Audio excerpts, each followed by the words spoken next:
જય શ્રી કૃષ્ણ મિત્રો. ઉત્સવનો મહિમા ચેનલમાં આપનું સ્વાગત છે. મિત્રો, માઘ માસની શુક્લ પક્ષની સાતમને દિવસે અચલા સપ્તમીનો તહેવાર ઉજવવામાં આવે છે.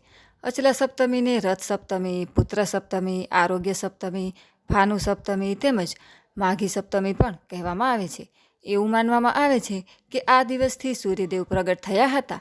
ઘણા લોકો આ દિવસે વ્રત રાખે છે. રથ સપ્તમી પર પવિત્ર નદીઓમાં સ્નાન કરવું શુભ માનવામાં આવે છે. અને એમ પણ માનવામાં આવે છે કે આ દિવસે પવિત્ર નદીઓમાં સ્નાન કરવાથી 7 જન્મોના પાપ નષ્ટ થઈ જાય છે.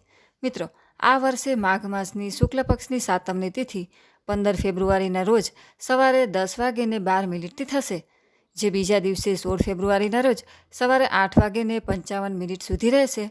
ઉદય તિથિ મુજબ અચલા સપ્તમીનો તહેવાર 16 ફેબ્રુઆરીએ ઉજવવામાં આવશે.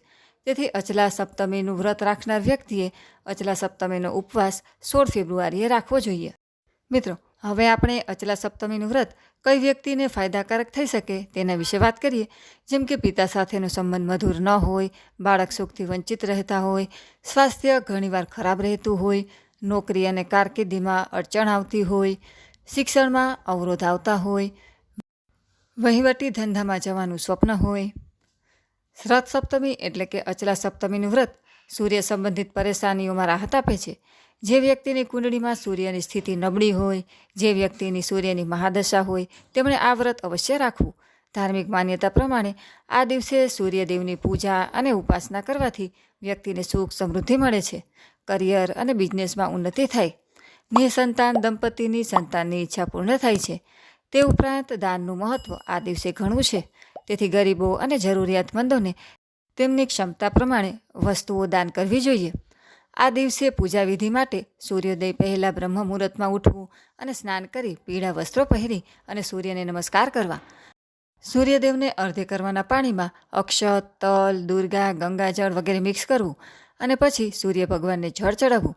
તેમજ અર્ધ્ય આપતી વખતે ઓમ સૂર્યાય નમઃ મંત્રનો જાપ કરવો, સૂર્ય ચાલીસા અને કવચનો પાઠ કરવો, અંતે આરતી કરવી, હાથ જોડી પ્રણામ કરવા અને ઉપવાસ રાખી શકાય છે. મિત્રો, અચલા સપ્તમી પર શું કરવું અને શું ન કરવું તેના વિશે વાત કરીએ તો આ દિવસે ભૂલથી પણ મીઠું ન ખાવું જોઈએ. તેમજ આ દિવસે મીઠાનું દાન કરવું ઘણું શુભ મનાય છે. આ દિવસે કોઈ પણ પવિત્ર નદીઓમાં સ્નાન કરવું. જો એ શક્ય ન હોય તો ઘરે નાહવાના પાણીમાં ગંગાજળનો ઉપયોગ કરવો. તેમજ આદિત્ય હૃદય સ્તોત્ર અને ગજેન્દ્ર મોક્ષ અને સૂર્ય મંત્રનો જાપ કરવો ફાયદાકારક રહેશે. અને આ ઉપરાંત આ દિવસે દીપદાન કરવું પણ લાભદાયક રહેશે.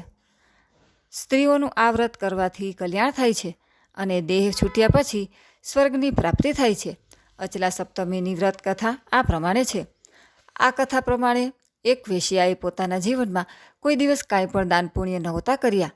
એને જ્યારે પોતાના જીવનના છેલ્લા ક્ષણોનો વિચાર આવ્યો ત્યારે તે વશિષ્ઠ ઋષિ પાસે ગઈ અને મુનિ પાસેથી પોતાની મુક્તિનો ઉપાય પૂછ્યો. તો મુનિએ જણાવ્યું કે માઘ માસની સાતમને અચલા સપ્તમી કહેવામાં આવે છે.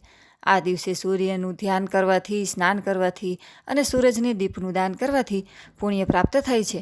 વેશ્યાએ મુનિના કહેવા પ્રમાણે અચલા સપ્તમીનું વ્રત કર્યું, જેનાથી એને મૃત્યુલોકમાંથી ગયા પછી ઇન્દ્રની અપ્સરાઓમાં સમાવેશ થવાનું ગૌરવ મળ્યું. તો મિત્રો, આજના વિડીયોમાં આપણે અચલા સપ્તમી ક્યારે આવે છે તેની પૂજા વિધિ, અચલા સપ્તમીનું વ્રત કઈ વ્યક્તિએ કરવું ફાયદાકારક થશે, આ દિવસના ઉપવાસનું મહત્ત્વ, આ દિવસે શું કરવું શું ન કરવું, તેમજ તેની વ્રત કથા વિશે વાત કરી. વિડીયો પસંદ આવે તો લાઇક, શેર તથા અમારી ચેનલ જો તમે પહેલીવાર જોઈ રહ્યા હોય તો સબસ્ક્રાઈબ કરવાનું ભૂલશો નહીં. સર્વે ભક્તોને મારા જય શ્રી કૃષ્ણ.